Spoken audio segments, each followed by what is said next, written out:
Hello, everybody. My name is Alicia Dianne, and I'm just coming to you today because I really had an interesting conversation this morning. It was really a conversation that I felt like, I don't know, it just struck something in me. It just struck me as something that I needed to talk about, something that I needed to address. Um, I was in a workshop with a mentor of mine, and I just really disagreed with something that they said, and I totally have respect for this person, but it was just like the whole concept of sometimes an artist is not good enough. And I really take issue with that because I don't think that ever there is an artist that is not good enough.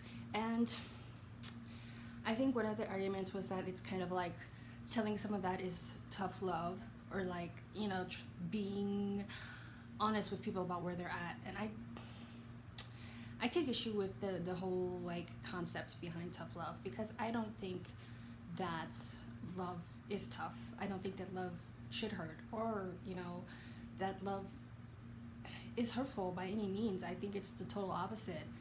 As someone who has come from an abusive upbringing, I know that love is not supposed to hurt because I've felt hurt, and I know that that was not coming from a place of love. I think that's coming from a dark place, and I don't think that there's anything loving about that. And what I do feel is that every artist has to kind of figure out what their path and what their journey is, because we are all at different phases in our art career and in our art journey and in our path for what we're doing and what we're trying to achieve. And I've never been in a place in my career, in my art, or in my progress where I ever thought that I was not good enough. I was always actually really confident about my art. I shared with people. I've always, been able to make people laugh with my art. I've always been able to get people to respond to my art. And I've always been able to respond to my own art, honestly. I've always been able to make myself laugh and smile with my art, and I think that is one of the biggest reasons why I've never given up on it, is because I know that it brought me happiness, and know that it brought me genuine joy. So even if I look back to when I was just starting out as deciding that I wanted to take on professional art, which was at the end of high school, I realized that I wanted to go to art school and I wanted to be a professional artist. And I didn't have any art training. I didn't have art classes in high school. I didn't have art classes in middle school, except for one. I think I had about a week. Actually, I think I had less than that because I was at a school that I didn't stay in for. So that's a whole other story. But even when I had no training, I never thought that I wasn't good enough. I always thought, all right, oh, this is going to be good. And when I look back and I see like my art from years ago, I know that I've grown so much because I have since had training. I have since learned so much. I went to multiple art schools. I have 3 art degrees now. I got an associate's in fashion design. I went on to get a bachelor's in animation from School of Visual Arts, and I went on to get a master's of illustration from CSUN, Cal State Northridge. And I know that every phase, every time that I've learned more, I've gotten better and I've grown. I learned anatomy, I learned color theory. I used to hate doing backgrounds. Now I love doing backgrounds because it's fun for me because I know how to do it now. I learned anatomy. I learned caricature. I worked as a caricature artist when I first started college. So I've had training now.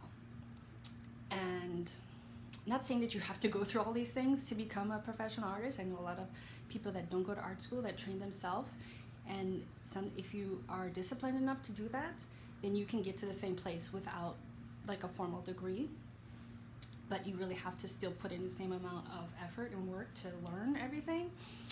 But the point I'm making is I know that I've been progressively learning and progressively growing, but at any point in that process, I never felt like I wasn't good enough. I always knew that I was where I was supposed to be at that time. I always felt good about what I was making, and I always felt good about making art. and that's why I still do it. Um, Mind you, despite the fact that I feel good about what I'm making, I have been trying to get into professional animation for the last 6 or 7 years and have not had success in that. And I could tell myself, well, it's because I'm not good enough. It's because my art is not where it needs to be. And I don't do that. I don't tell myself that I'm not good enough.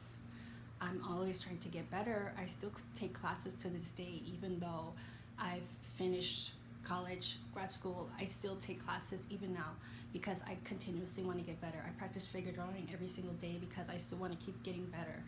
I draw at the zoo still. I'm going tomorrow to draw animals because it's part of the joy in it to me is continuing to do it, continuing to learn new ways of doing it, continuing to learn new abilities, and to get even faster doing the same things. But I still don't think it's helpful to tell somebody that they're not good enough. And I do think that you should get advice. I do think that you should reach out to professionals and ask them to see your work and ask them for tips and ask them for how you can improve. Maybe there's something that you do need to learn. One of the things that I learned through critique was like, what can I say was like the most helpful advice was really to take more anatomy, to practice more on muscle, and I learned what I'm better at. I'm better with characters than storyboards.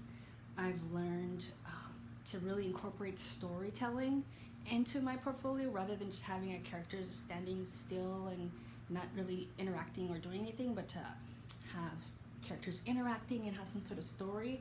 So I've learned a lot of helpful things from constructive criticism, but I don't think that like any of the times where somebody told me something that was, I think, unkind or kind of derogatory helped me at all.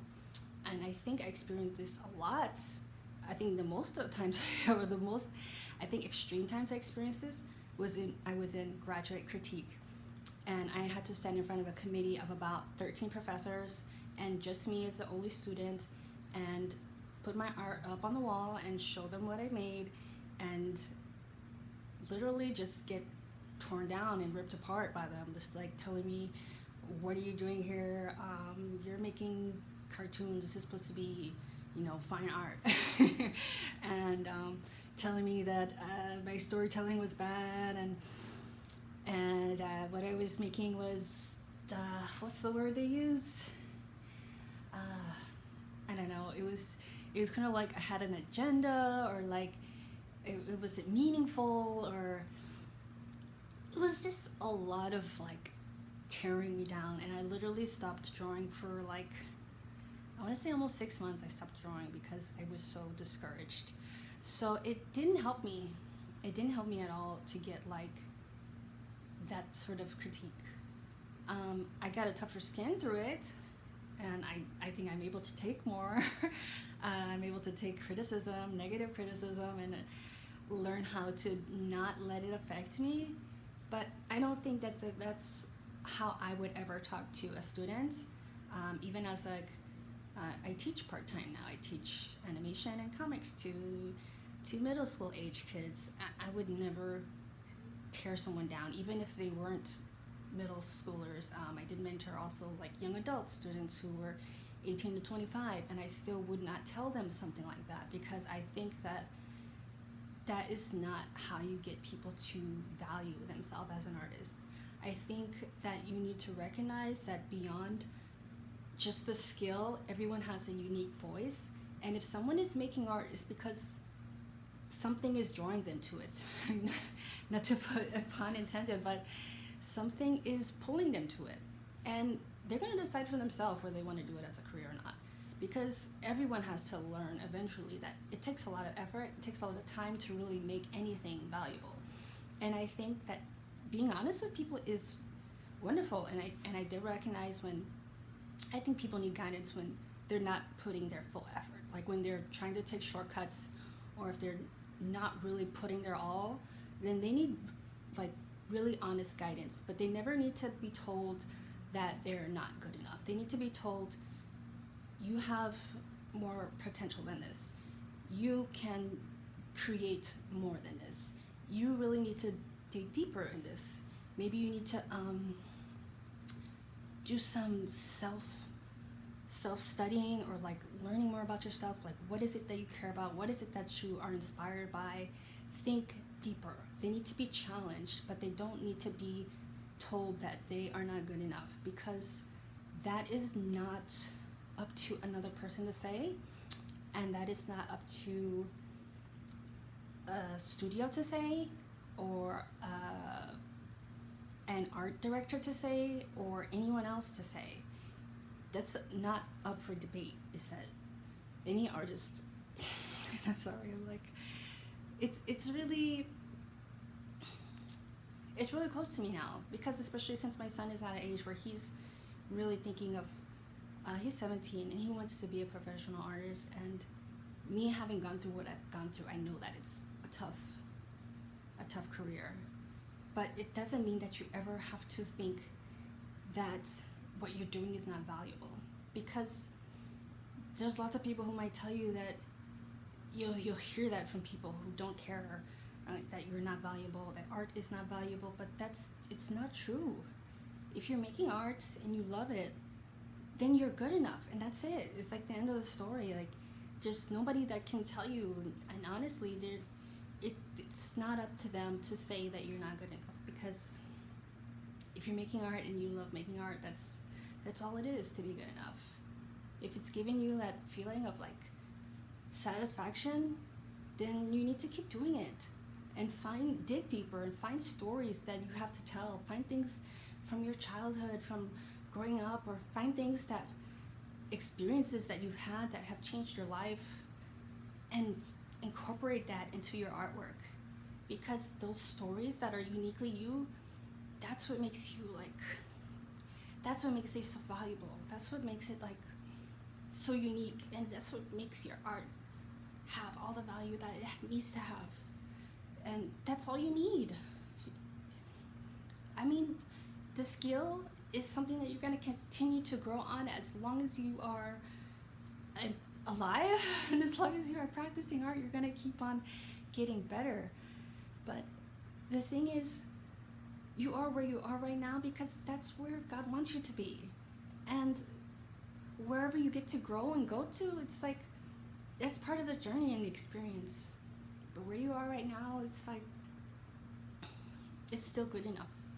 And that's all I have to say is that your art is good enough, you're good enough, and don't let anyone tell you otherwise. Take care. Be grateful. Live balanced and be yourself.